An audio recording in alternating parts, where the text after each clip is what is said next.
I have a family member who is selling some property in another city, and she hired a real estate agent. She signed a contract.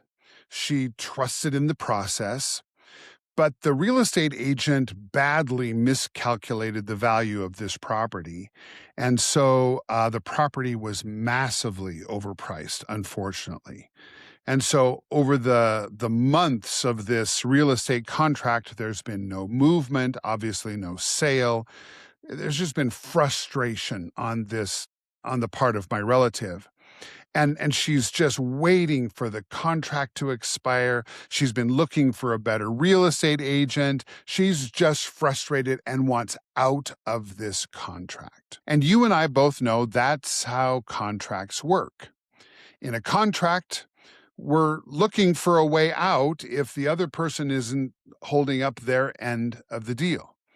Contracts are conditional, they're performance-based, they're transactional, and most contracts are temporary. Like if you think about a lease, it's going to expire in a year or two. And if the terms fail, there's always an escape clause in a contract. The relationship ends. And if we're being honest today, that's how a lot of us imagine that God relates to people. As long as we hold up our end of the deal, God will stay engaged. But once we fail badly enough, we kind of think in the back of our minds that God is going to walk away. But today in Genesis chapter 9, we're going to see a radically different picture, and I love this. Humanity has filled the earth in the first part of Genesis with violence and corruption, and God brings judgment. And remember, judgment is when God sets things in order or differentiates between good and bad. And after that judgment, the flood, God does something shocking, binds himself to human beings anyway. I'm so glad you've joined me today on Bible for Newbies. Welcome to Bible for Newbies. I'm Russ Michaels. I'm a pastor, an author, and a worship leader from Bozeman, Montana, and I love the Bible. I'm so glad you're here. This podcast is for you if you're new to reading the Bible, or if you've been reading for a while and you want to go deeper. My goal is to help untangle the confusing stuff so your Bible reading feels rewarding and life-giving, not frustrating or overwhelming. One of Jesus' disciples, Peter, wrote that the scriptures are like light shining in a dark place. I think reading the Bible is like flipping your headlights to high beam when you're driving on a dark country road. Suddenly, things get clearer, you can see the road ahead and avoid the ditches. So come take a ride with me, and let's turn on the light. Okay, let me just recap where we've been. We've talked about creation, the very beginning of Genesis. We talked about human beings being created in the image of God. We've talked about the fall. We've talked about the first murder and all of the corruption that filled the earth. And we've come now to this story that spans several chapters in the book of Genesis, Noah and the flood. And we've been talking about the rescue that comes through this ark, which is just an amazing story. And so now as Noah has exited the ark in our last episode, he's stepping into this washed clean world. And what comes next can be really surprising for a lot of us, because God literally restarts the earth with all of its inhabitants, and then God makes not a contract, but a covenant with all of mankind. And we're going to talk in this episode about what a covenant is, because it's critically important to our understanding of the Bible. But first, let's read Genesis chapter 9. I'm just going to read the first half of the chapter. The end of the chapter ends with a really disturbing story about Noah and his sons. And so I decided I'm going to give that its own episode. That'll be the next episode. Let's jump into Genesis chapter 9. If you're following along with me, I'm in the NLT again today. Then God blessed Noah and his sons and told them, "Be fruitful and multiply. Fill the earth." Sounds like Genesis chapter 2, doesn't it? "All the animals of the earth, all the birds of the sky, and all the small animals that scurry along the ground, and all the fish in the sea will look on you with fear and terror. I have placed them in your power.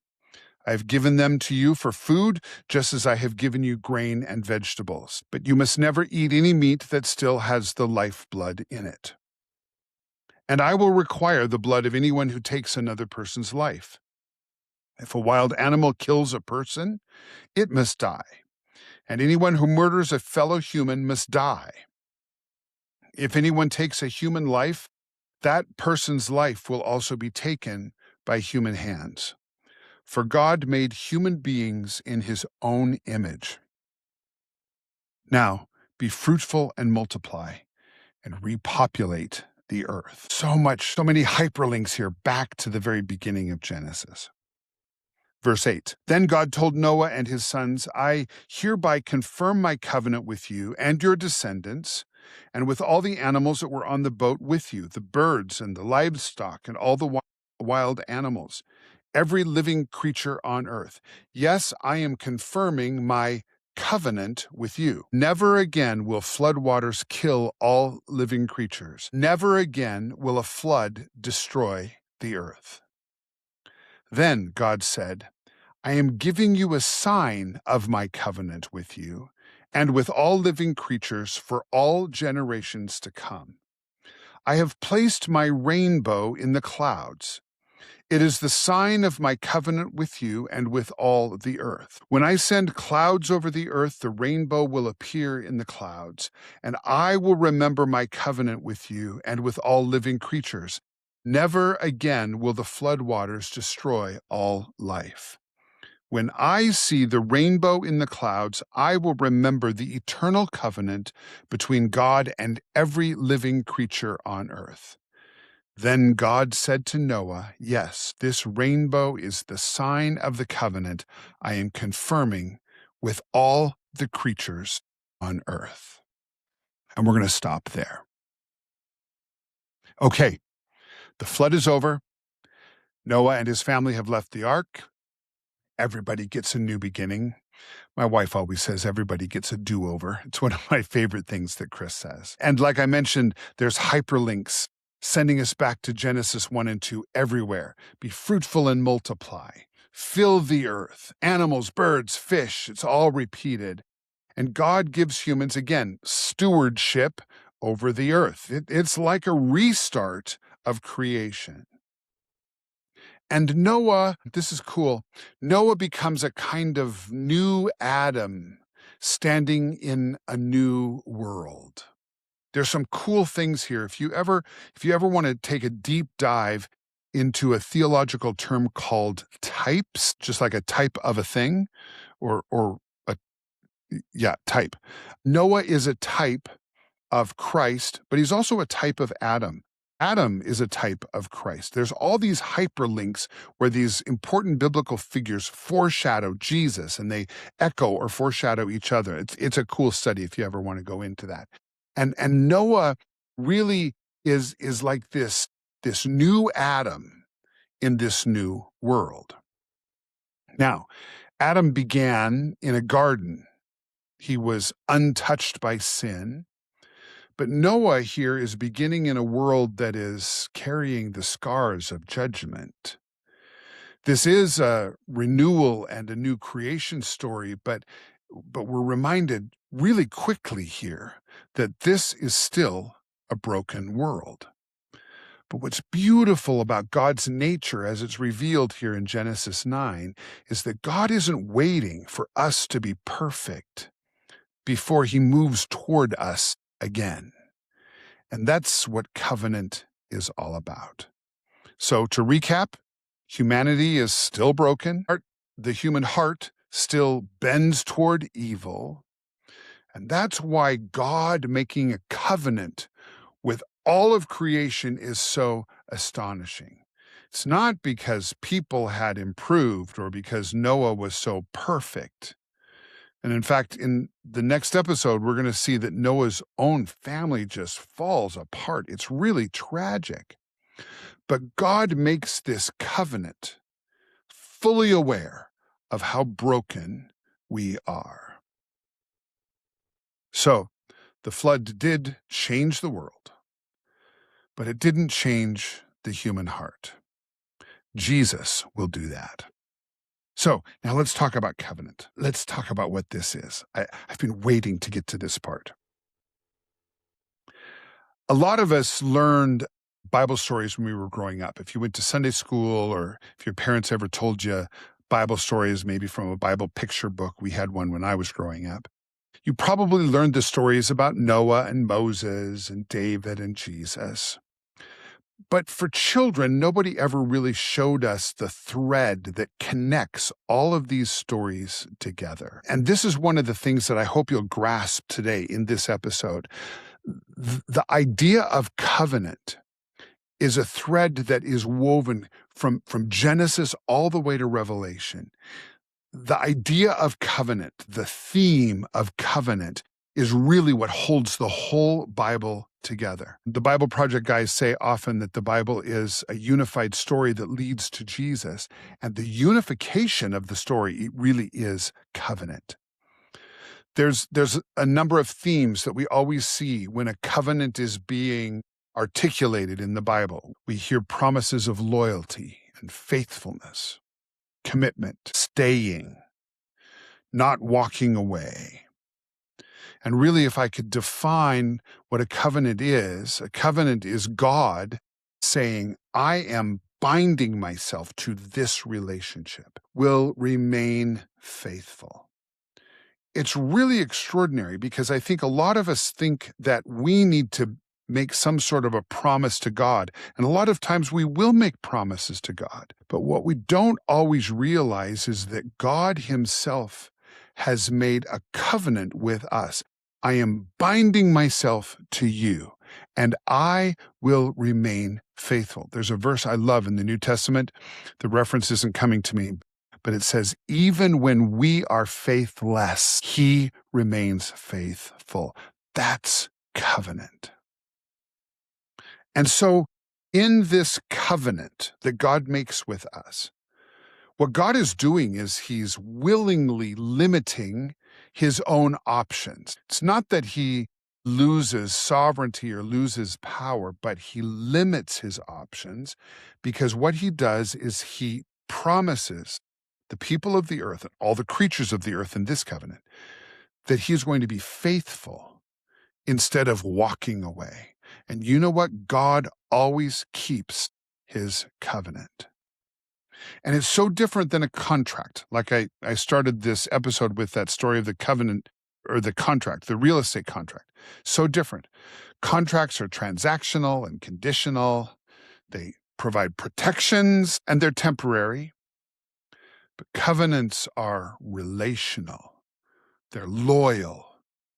They're enduring. And they're identity shaping. When we enter into covenant with God, he begins to reshape our identity. In a contract, we retain our identity almost in a defensive posture. And so God makes a covenant with his people. And this is the story of the Bible. Again and again, God binds himself to his people. It happens here in Noah. There's a covenant with Abraham. There's the great covenant at Sinai, where God gives the people the 10 Commandments. It's eventually known as the Old Covenant. God makes a covenant with David. And the new covenant comes with Jesus. And Genesis 9, what we just read, is where that covenant thread really starts becoming visible. Now, let's talk about who this covenant is for. I don't know if you picked it up when I was reading, but there's this repeated language as God is articulating the terms of the covenant. He says the covenant is for every living. Did you know that God has made covenant not just for human beings, but for every living thing on the planet?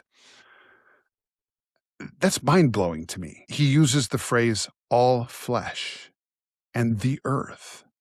So you know what? This covenant is actually bigger than Noah. And what God is doing here, and you might even want to go back and read it again if this is striking a chord with you. God is covenanting himself with creation. And the stability of the world is God's covenant mercy. What he says is that seed time and harvest are going to continue. The human race is going to continue because God restrains himself from totally destroying the earth. I think sometimes we have elevated the wrath of God and the judgment of God to such a degree that we've lost sight of the fact that God restrains his judgment and his wrath because he has chosen to bind himself to all creation in mercy. Every harvest, every sunrise, every changing season that you and I witness is Genesis chapter 9 still unfolding. I love that. Every sunrise after Genesis chapter 9, thousands of years, every sunrise is covenant mercy. Now, let's talk about the rainbow. This is a cool little tidbit. Maybe you've never heard this. The rainbow is probably one of the most misunderstood symbols in the Bible. And you might have picked it up when I was reading. Over and over, God says, when I see the rainbow. And the reason I want to highlight that today is because the rainbow is not primarily a reminder for us, although I always think of God's promise when I see a rainbow. But did you ever know the rainbow isn't for us? God says it's a reminder for him. It's a reminder for him to pay attention to his covenant faithfulness. I don't know why God needs a reminder. He doesn't forget. But again, and I talked about this in the last episode, remembering means acting faithfully towards his covenant promises. So when God sees the rainbow, he remembers and he remains faithful to his covenant promises. Now, this is a little bit of trivia that I just kind of love. Our translations use the word rainbow, but in the Hebrew language that these chapters are written in, the word is not rainbow. It's just the word bow. And it's the same word in Hebrew that's used for a warrior's weapon, as in a bow and arrow. And when a warrior would come home, what he does with his weapons is he hangs the bow on the wall by the curved part, which implies that if a person were going to send an arrow through that bow, it's going to go upwards and away from any people. It's kind of like that rule that many of us were taught in handling guns: you never point a gun at people. Same kind of principle. When you hang up your bow, you point it away from people. And the Hebrew word here that's translated rainbow is just simply bow, a warrior's bow. It's a weapon. And Genesis 9 here is giving us this image of God hanging up his weapon in the clouds. And the implication isn't that all of a sudden, all the people on the earth became innocent. What this is saying is that God, again and again, chooses mercy. And every time you see a rainbow, you can be reminded that God's weapon is pointed away from you because he always chooses mercy. All right, let me wrap this up. I think sometimes lots of us have a fear, maybe an inarticulated fear, that eventually God will get tired of us. I'm too broken. I'm too inconsistent. I have too many failures. There's too much damage. I've broken my promises too many times. And I think a lot of us live with this dread that someday our contract with God will expire. But I want you to remember what's happening here in Genesis chapter 9. Genesis 9, and God giving us this covenant of mercy. It comes after the complete failure and destruction of almost the whole human race. But God gave us his covenant anyway. You know what? God knew exactly how broken people could be when he made this covenant. And I think today I need to be reminded, you probably do too, that the covenant is not built on our reliability. The covenant was built on God's faithfulness.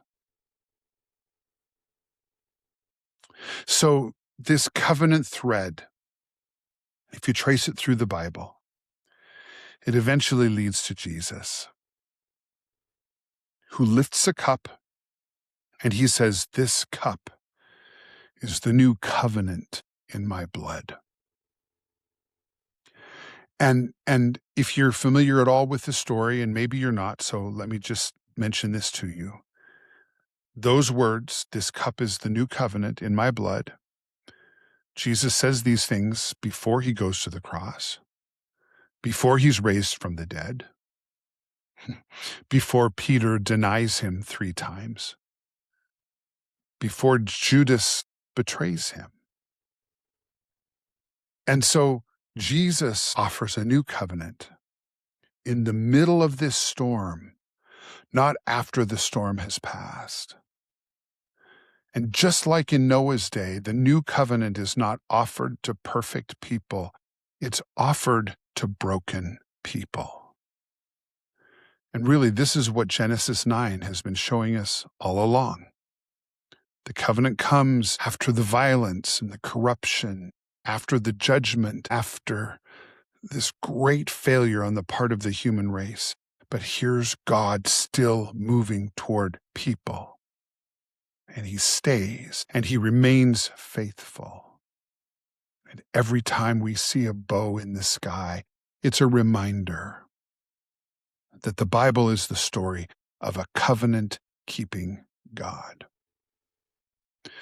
So if you want to go a little bit deeper, I want to invite you to read Luke chapter 22. It's one of the accounts in the New Testament of Jesus raising the cup and saying, "This is the new covenant in my blood." And if you read Luke chapter 22, you can watch for this covenant language. You can watch for Jesus talking about faithfulness and the fellowship around the table, mercy.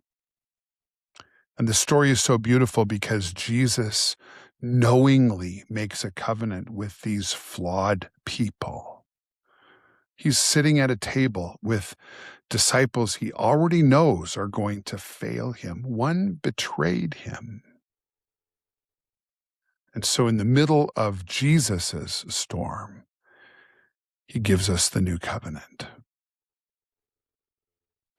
So I'm so grateful that you joined me today. I hope that this discussion of covenant has kind of given you a little bit of an aha moment. If you have questions or you'd like me to address part of this or go deeper with anything, please reach out to me. You can go to BibleForNewbies.com and there's a form there to send me a message, or you can find me on social media.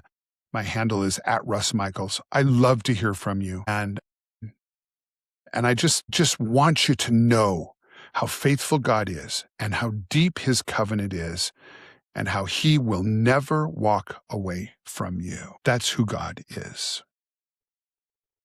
Have a great day, and I will see you next time. Thanks for turning on the light with me today here on Bible for Newbies. If something in this episode brought clarity or gave you something new to think about, would you share it with a friend? You never know who else might need that same bit of light. And if you're listening on a platform where you can leave a rating or a comment, that helps more people find the podcast. And I read every comment you leave. So that's it for today. Until next time, keep walking in the light.